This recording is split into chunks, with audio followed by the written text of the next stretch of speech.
जिसने दुनिया को शस्त्र नहीं शब्द दिए, उसका क्रोध सबसे आखिरी और सबसे विनाशकारी होता है। रुको, ये कहानी ताकत की नहीं, मर्यादा की है।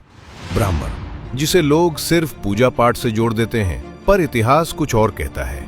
ब्राह्मण वो है जिसके पास तलवार नहीं होती, पर जिसके शब्द से साम्राज्य उठते और गिरते हैं। शक्ति का पहला रूप ज्ञान।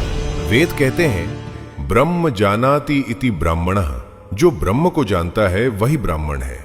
यही वो वर्ग है जिसने राजा नहीं बनाए, राजा बनने की योग्यता तय की। चाणक्य ने एक अनाथ बालक को सम्राट बना दिया।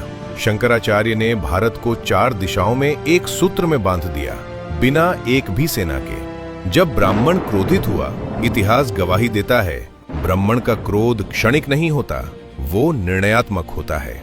परशुराम, जिसने 21 बार क्षत्रियों को दंड दिया, न सत्ता के लिए न राज्य के लिए, धर्म की मर्यादा के लिए। ऋषि दधीची, जिसने क्रोध नहीं अपनी अस्थियां दान कर दी ताकि अधर्म रुके, और जब सीमा पार हुई तो वही ब्राह्मण रौद्र बना, क्योंकि ब्राह्मण लड़ता नहीं, वो संरचना बदल देता है।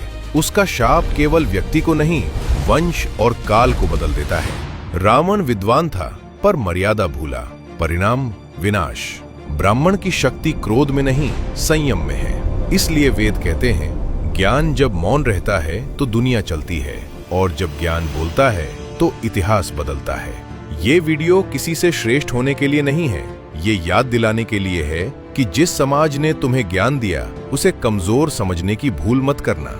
जो इसे घमंड समझे वो अधूरा देखे, जो इसे इतिहास समझे वो पूरा शेयर करे।